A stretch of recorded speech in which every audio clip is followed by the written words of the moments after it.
Muy buenos días, muy buenos días.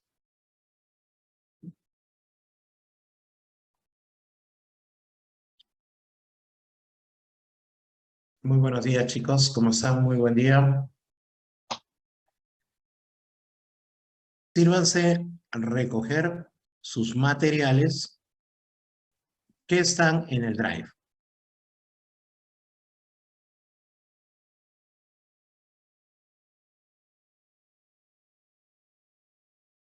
Listo. Comienzo. La ciudadanía, a ver, ¿a partir de cuándo te volvías ciudadano? ¿A partir de cuándo te volvías ciudadano? ¿Cuándo cumplías 18 años de edad?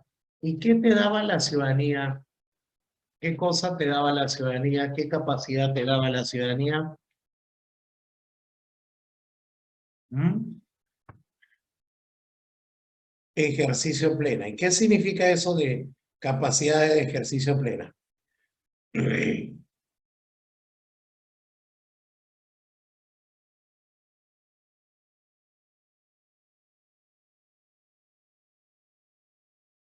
¿Mm?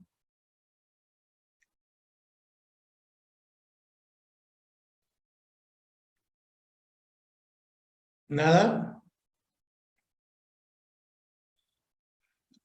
¿Que eras capaz ante la ley? Bueno, que podías ejercer tus derechos sin la necesidad de que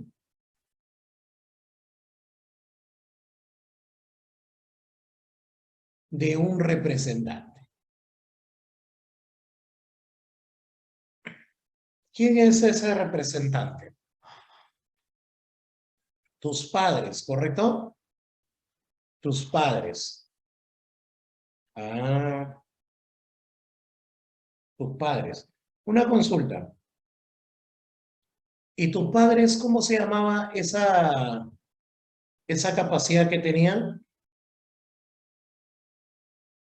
Patria potestad. Muy bien. Y si tus padres no podían tener la patria potestad, si tus padres no podían tener la patria potestad, acuérdate.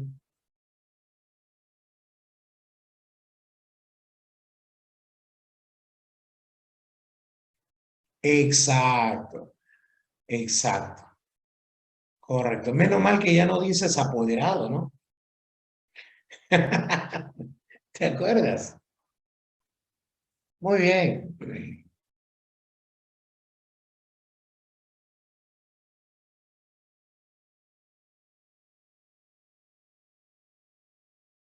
Claro,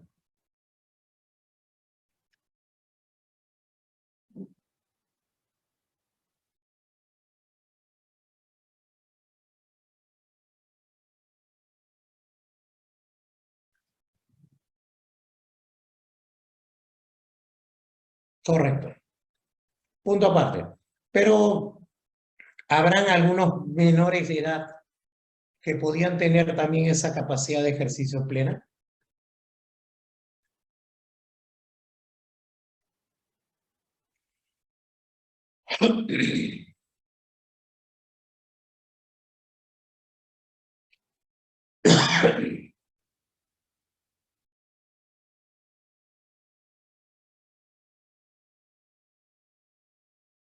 Claro, por supuesto.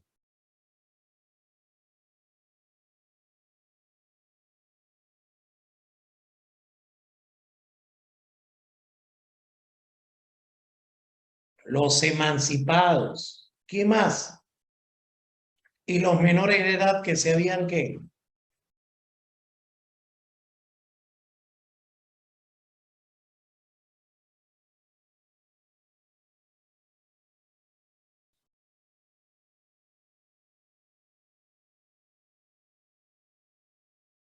casado, correcto. Menores de edad que se han casado, ¿no?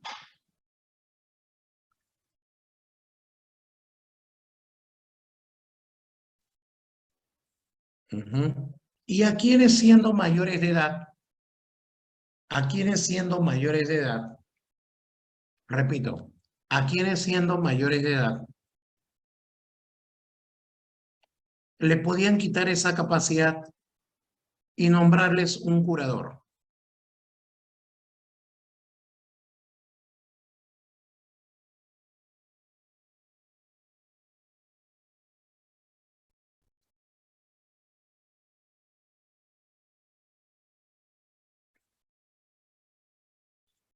Los toxicómanos, ya. ¿Qué más?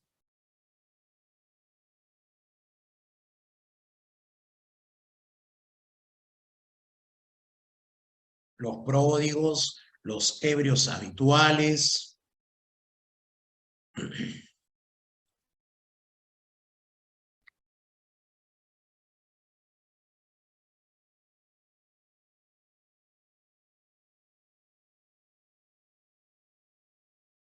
Los que incurren en mala gestión. Muy bien. Y a ellos les nombraban no un tutor, sino que un, un curador. Excelente, excelente. Muy bien.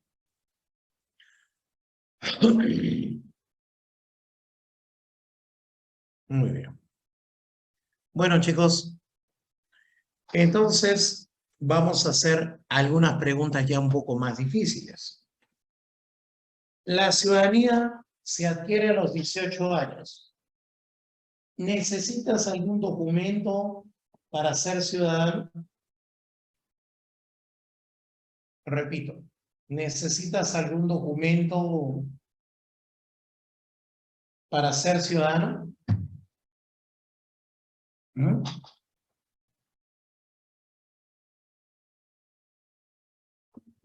No, ¿verdad? Es como si yo te preguntara si necesitaras de un documento para ser adolescente. ¿Qué documento necesitas para ser adolescente?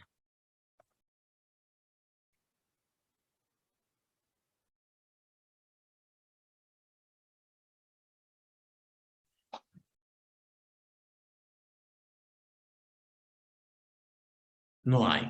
Correcto, correcto. Sigo. No existe ningún documento para adquirir la ciudadanía. Solamente se adquiere con qué? Solamente se adquiere con la edad. Nada más se adquiere con la edad. ¿Ok? Muy bien. Continuamos.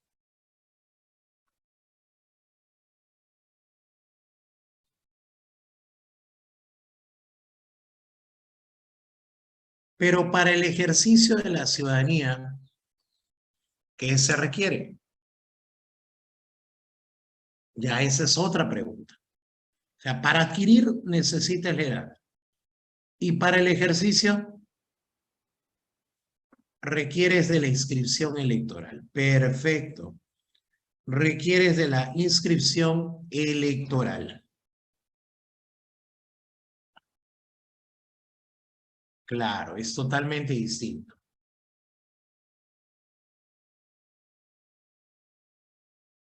¿Ok? Bien.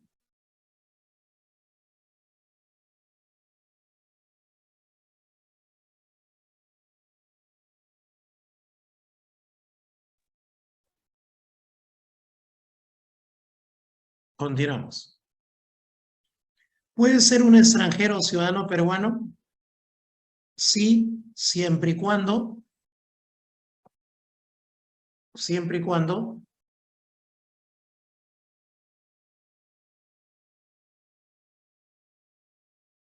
adquiere la nacionalidad peruana.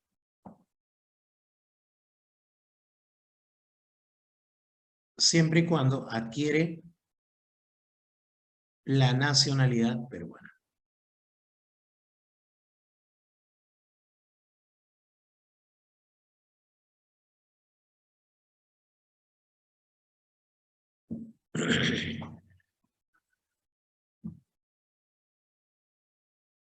Siguiente. ¿Cuáles son las formas para suspender tu ejercicio de la ciudadanía. No te olvides que la ciudadanía se adquiere a los 18. También nosotros dijimos que los derechos no se te pueden quitar, pero los derechos sí se te pueden, ¿qué? Suspender. Claro, los derechos sí se te pueden suspender. Correcto, los derechos sí se te pueden suspender. ¿Y por qué razones se te podrían suspender? La primera es la que ya todos ustedes saben. Resolución judicial de interdicción. Eso ya lo hicimos. Claro, eso ya lo hicimos. La resolución judicial de interdicción. Es la acción judicial por la cual una persona es declarada incapaz. ¿Ok? Claro.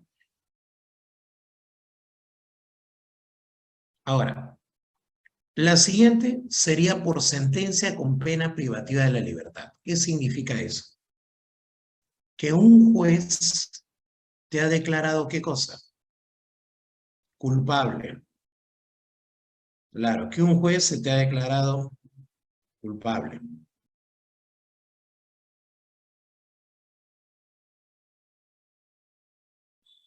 ¿Ok?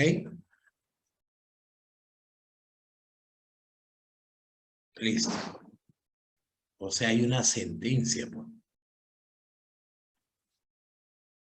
Existe una sentencia.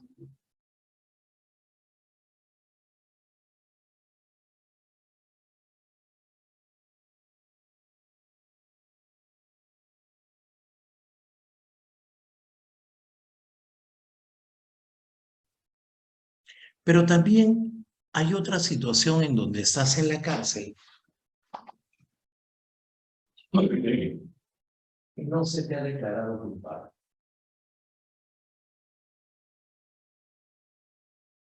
¿Cuál sería esa situación?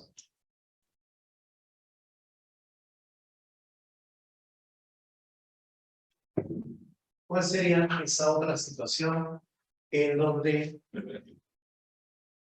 todavía no se te ha declarado culpable? Prisión preventiva, correcto. En el caso de la prisión preventiva, mis estimados alumnos, ¿cómo funcionaría? Tú todavía no eres declarado culpable, por lo tanto, tendrás acceso a tus derechos ciudadanos, por supuesto. Aquí tenemos algunos casos. Ahí está. Keiko Fujimori estaba en la cárcel, pero fue candidata a la presidencia desde la cárcel. Ollanta Humala, no sé si te acordarás, estaba preso junto con su pareja y también postuló como candidato presidencial.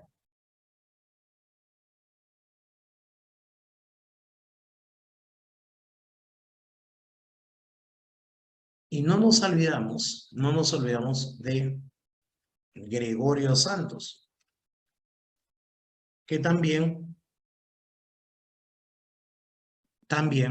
fue candidato presidencial desde la cárcel. ¿Y por qué puede pasar eso, chicos? A ver, ayúdame. ¿Por qué puede pasar eso? ¿Mm? Porque todavía no se te ha declarado culpable. Exacto. O sea, puede ser en ese momento ya sea culpable o inocente. No se sabe todavía. Pero como todavía no tienes ninguna sentencia, puede ser candidato. Ahora, te cuento un caso anecdótico de Gregorio Santos. ¿Qué hubiera pasado si Gregorio Santos hubiera sido ganador a la presidencia de la República? Hubiera pasado este caso muy anecdótico. Gregorio Santos estaba en prisión preventiva, pero después fue declarado culpable y pasó a sentencia con pena privativa. Es decir, ya tendría sentencia. ¿Me podrías decir quién hubiera sido el presidente de la República? ¿O Gregorio Santos Caballero nomás presidente y desde el penal tenía que dirigir, pero no quedaba otra, ¿no?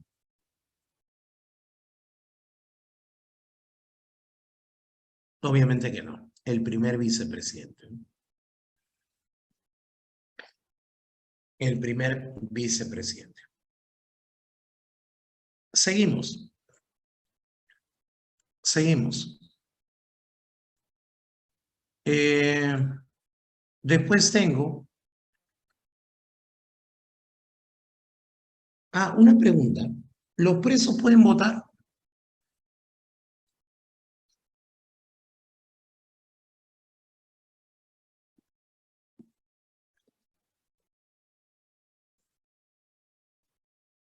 ¿Los presos podrían votar?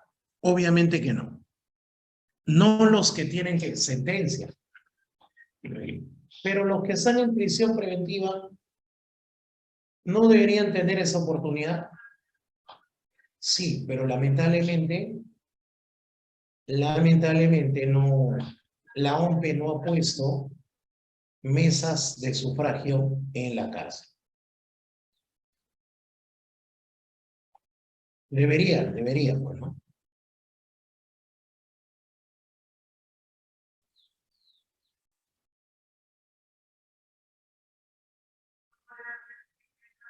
Bien, siguiente. ¿Cuál es la tercera forma para que se suspendan el ejercicio de la ciudadanía?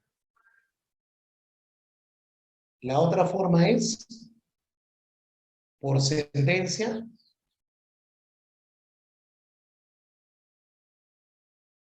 con inhabilitación de los derechos políticos. ¿Y qué significa eso? ¿Mm? Que los derechos políticos son inhabilitados porque el Congreso ha decidido que tú no tienes la capacidad de gobernar. ¿Me podrías decir un personaje muy conocido que ocupó fue el más votado de los congresistas?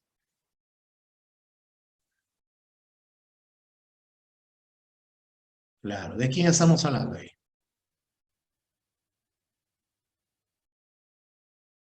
Vizcarra. ¿Te acuerdas por qué Vizcarra lo inhabilitaron?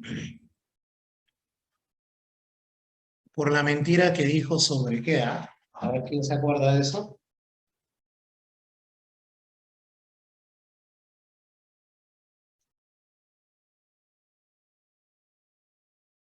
Ah, entonces también está inhabilitado. Vamos a ver que sí. Bueno, esto ya te lo expliqué. Hay tres deberes de los ciudadanos que están en la Constitución. ¿Cuáles serían? Honrar a la patria. Honrar a la patria. El otro, defender la Constitución y sus leyes. Recuerda que la Constitución viene a ser la norma jurídica más importante de todas. Siguiente, otro.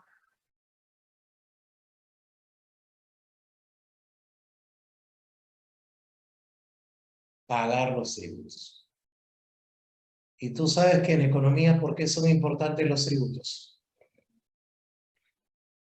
En economía, ¿por qué son importantes los tributos?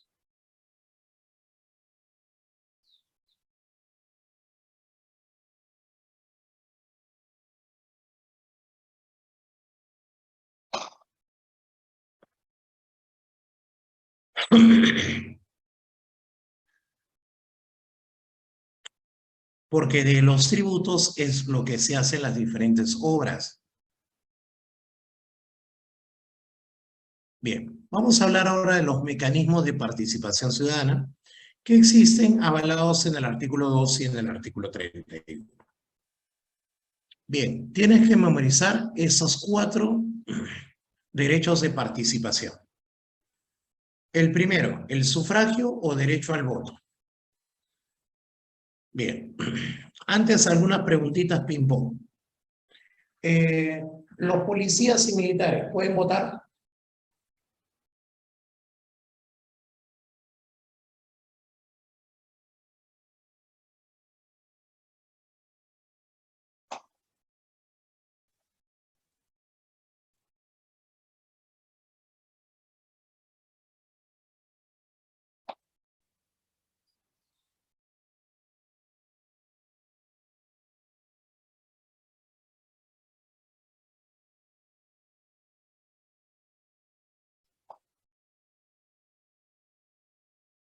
¿Están obligados a votar?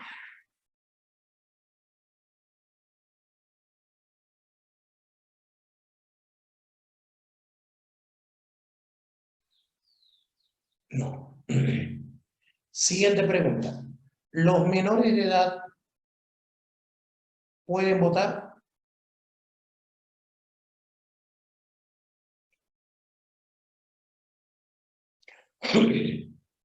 Sí. ¿En qué caso particular pueden hacerlo?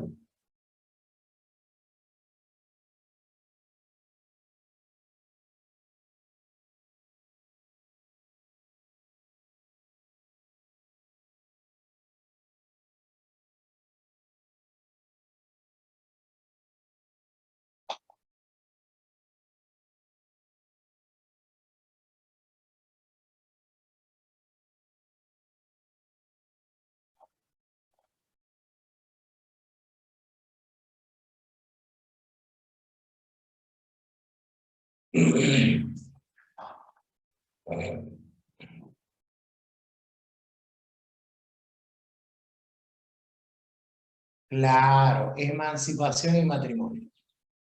Es más, dentro del padrón electoral ya hay 7 menores de edad que van a votar en Lima Metropolitana.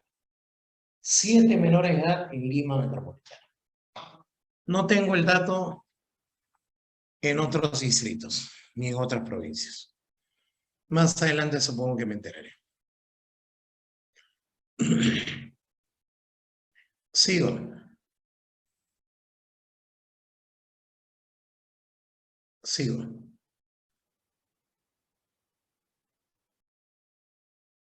El voto es, dice aquí, el voto es personal. ¿Qué significa que sea personal? ¿Podrías armar una carta poder y darle la posibilidad a que otra persona vote por ti?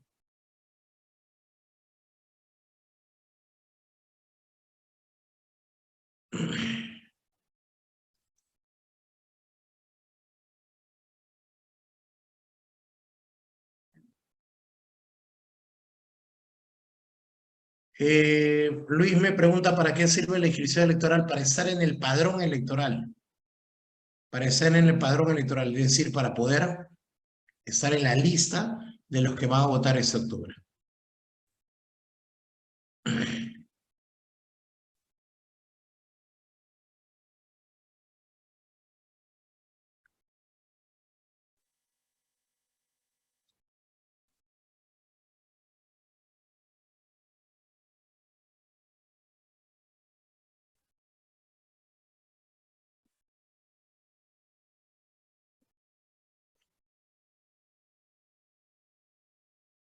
Siguiente. Dicen que el voto es personal, entonces no hay forma de que con una carta poder le entregues la capacidad a alguien para que vote por ti. Si no puedes porque estás, imagínate, hospitalizado, entonces simplemente tienes una excepción para la omisión. Para la omisión, no hay problema. Ya, bueno, pagarás al Jurado Nacional de Elecciones, ¿no?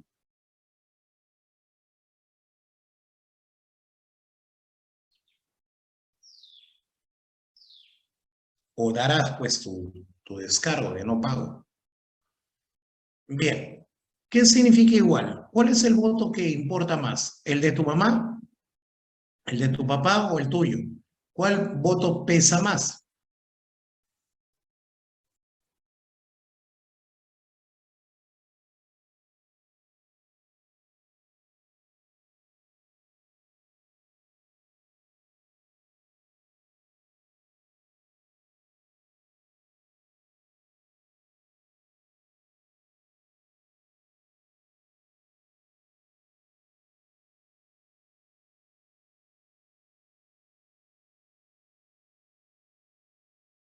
Exacto. Ni uno tiene más importancia que otro. Listo, sigo. Otro, libre. ¿Estás obligado a votar por lo que te dice tu papá?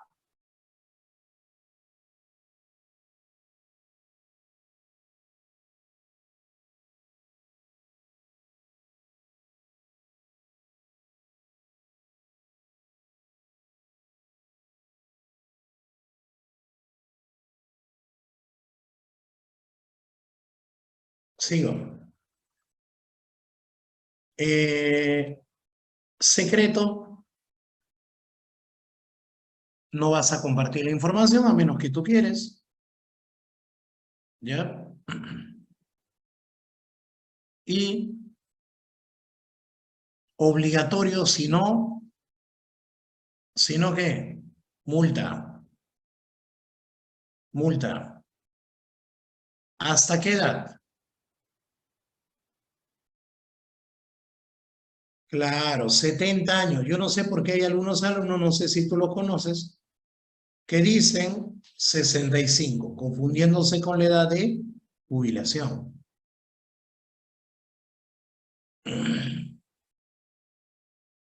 Sigo.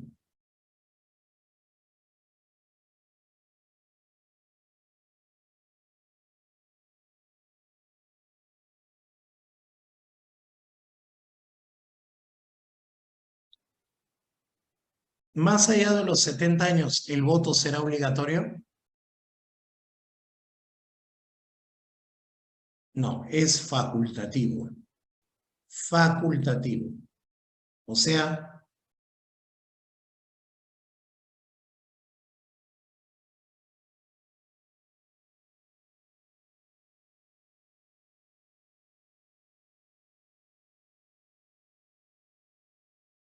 es opcional. Correcto, es opcional. Muy bien, vamos a la que sigue. También existen las iniciativas en reforma constitucional e iniciativas en formación de leyes.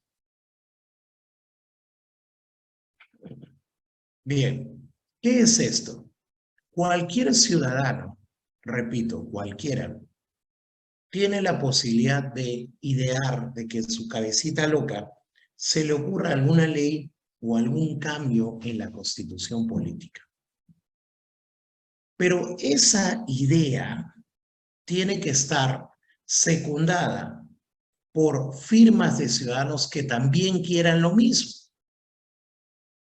Pregunta, pregunta, ¿qué cantidad de firmas necesitas presentar para que sea igual?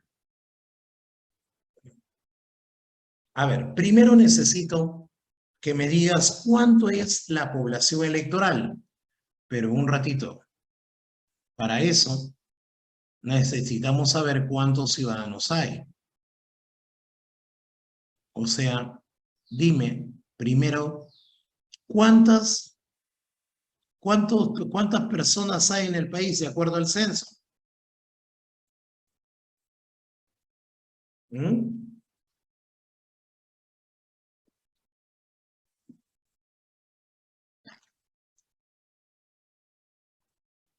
33 millones. De esos 33 millones, ¿cuántos crees tú que son ciudadanos aptos para votar, incluyendo pues los menores de edad? Y la respuesta es 25 millones. Hay 25 millones de ciudadanos en nuestro país.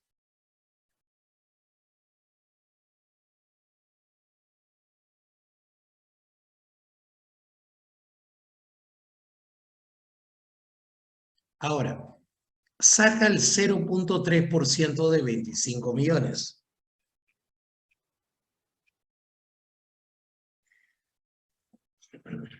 Saca el 0.3% de 25 millones.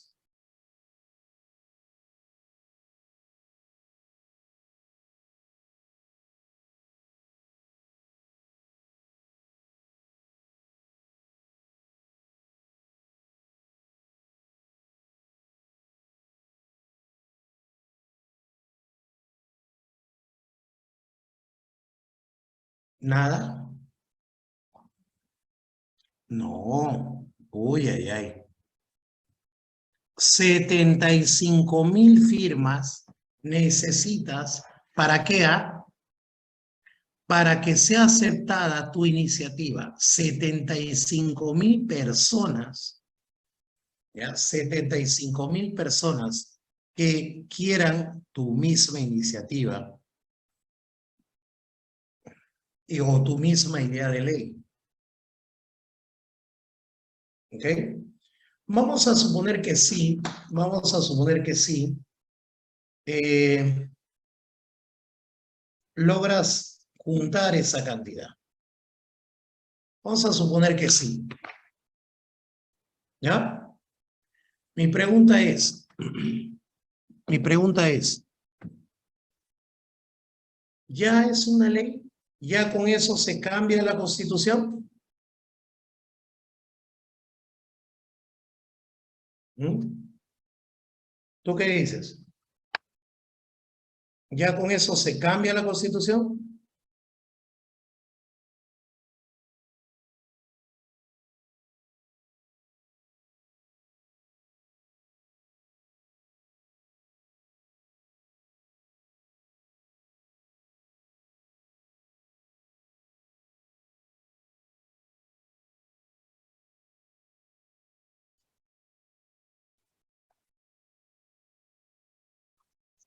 No, ¿verdad? Necesita ser presentado ante el Congreso.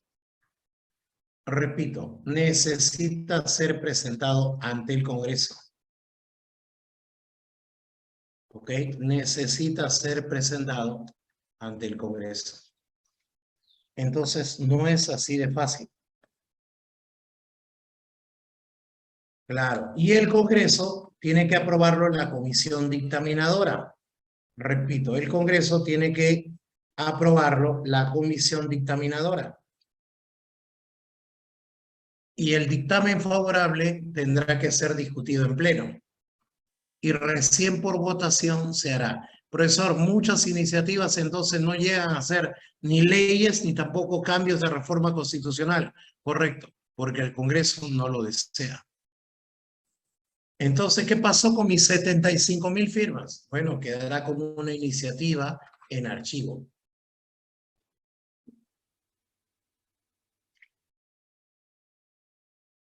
¿Entendido? ¿Cuántos votos se necesita para ser aprobado? Me dice su compañera María Fernanda. En el caso de una ley se necesita, en el caso de una ley se necesita 66 a más votos. Y en el caso de una reforma constitucional, no, perdón, que estoy hablando. En el caso de una ley se necesita más de la mitad del número hábil. El número hábil significa los que están. En cambio, en la reforma constitucional se necesita más de 65 votos. O sea, 66 a más. Y aparte se requiere un referéndum.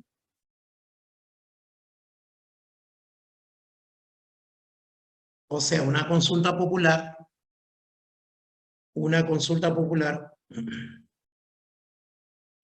para que puedan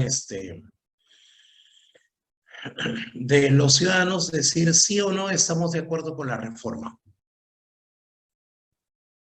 ¿Ok, María Fernanda? Más de la mitad del número hábil significa, por si acaso, más de la mitad del número hábil significa los congresistas que están en el pleno son una cantidad. Ya. Más de la mitad de esa cantidad para aprobar una ley. En cambio, eso se llama mayoría simple. En cambio, en el otro caso es eh, reforma constitucional. Ahí sí necesito mayoría absoluta, más de 65.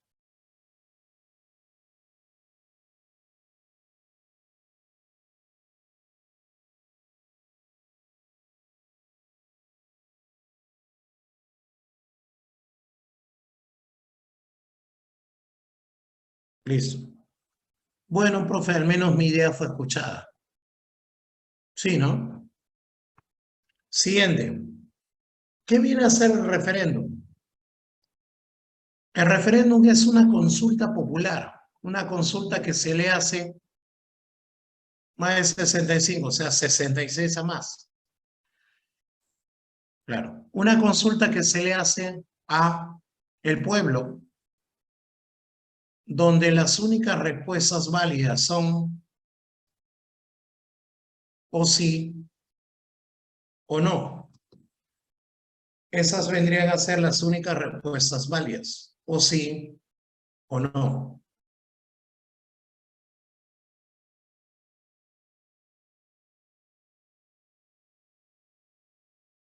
¿Ok? Ahora, ¿sobre qué serían las preguntas? Eso es importante. ¿Sobre qué serían las preguntas? Para eso tenemos que ir al artículo 32 de la Constitución. ¿Qué nos dice el artículo 32? Que las únicas preguntas válidas para un referéndum, las únicas preguntas válidas para un referéndum vienen a ser para la reforma total o parcial de la Constitución, para la aprobación de normas con rango de ley, para la aprobación de las ordenanzas municipales y para la aprobación de normas en materia relativa de la descentralización. Bueno, voy a explicar las menos entendibles. ¿Cómo que aprobar las ordenanzas municipales? Sí, lo que pasa es que las ordenanzas municipales las dan los distritos, las dan el Consejo Municipal en un distrito. ¿Ok? Muchas veces los ciudadanos de ese distrito también quieren participar y estar de acuerdo o no eh, con dicha cantidad, ¿no?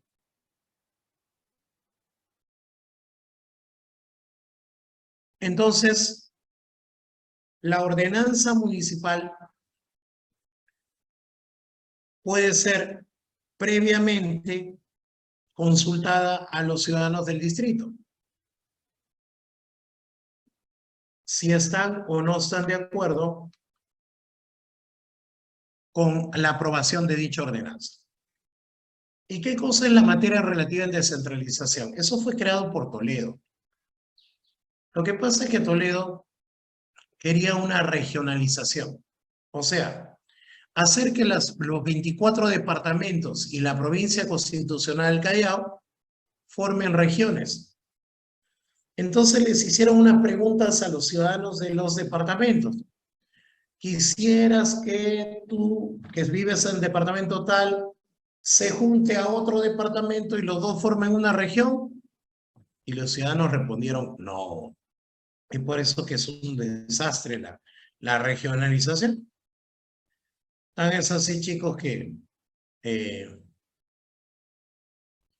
eh, en lugar de tener 24 departamentos, tenemos 24 regiones. En lugar de tener una provincia constitucional, tenemos una región más, 25 regiones. O sea, no se cambió en nada prácticamente lo que en un primer momento se quería votar.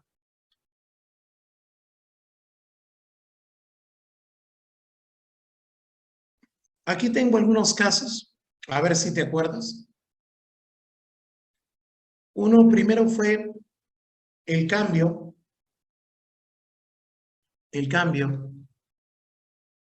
de la constitución política, de unas reformas constitucionales, el año 2018, no sé si te acordarás, donde ganó el sí, sí, sí, no. Entonces eran 4 propuestas de cambio constitucional. Y en el año 2010, hace 12 años atrás, hubo otro referéndum, pero esta vez ya no para reforma constitucional, sino para la aprobación de una ley.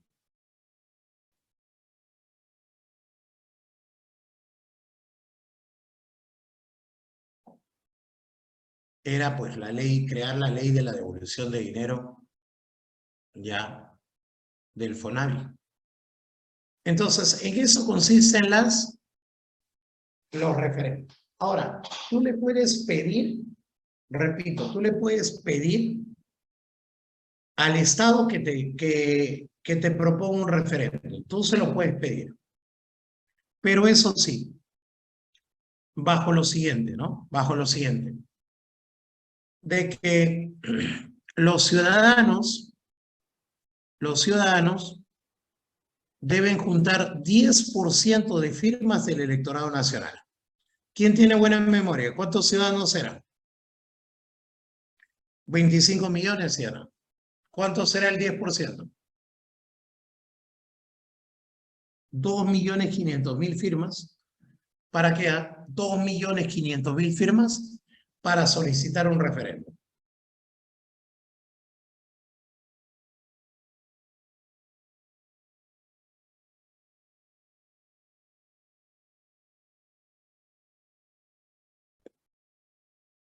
Listo.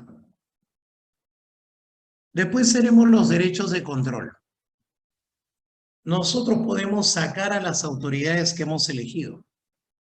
Para eso podemos usar revocatoria y remoción. Pero hay un detalle. También podemos interpelar, es decir, interrogar a las autoridades de gobierno. Pero ahí hay una mala noticia. La mala noticia es que a las únicas autoridades que podemos hacer eso son autoridades de gobierno regional, ejemplo, los gobernadores o consejeros regionales, y a los alcaldes, tanto los alcaldes provinciales y distritales. Tanto los alcaldes provinciales y distritales. ¿Ok? O sea, no tenemos mucho poder. Nuestro poder no recae sobre quién. Sobre autoridades de gobierno, por ejemplo, nacional, como no podemos revocar a Pedro Castillo ni hacerle una interpelación, una demanda de rendición de cuentas. Nuestro poder solamente es hasta los gobernadores regionales hacia abajo. Bien, ¿cuál es la diferencia entre una revocatoria y una remoción? Porque eso dice la Constitución, Yasmín. Si tú quieres como pueblo sacar a un presidente de la República o al congresista, el único que puede hacer eso es tu representante, Yasmín. Yasmín, ¿quién representa a la nación? El Congreso. El Congreso es el único que puede hacer eso. Sigo. La revocatoria de autoridades y la remoción de autoridades. Diferencia. Revocar una autoridad es sacar una autoridad que ha sido elegida. Repito, sacar una autoridad que ha sido elegida.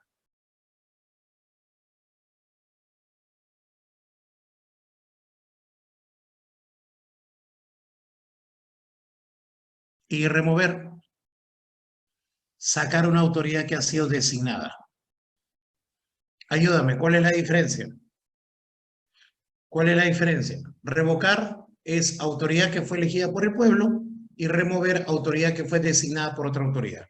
Ejemplo, en la revocación tú puedes revocar alcaldes, gobernadores, regidores, jueces de paz. En la remoción, directores de colegios, directores de postas médicas, o sea, autoridades que no fueron elegidas. Y bueno, por si acaso, para eso necesita 50% del electorado regional o local. O sea, 50% de firmas, ya sea de los ciudadanos de una región o de una provincia o de un distrito. Depende a qué autoridad tú quieres remover o revocar. La diferencia está que cuando juntas 50% de firmas,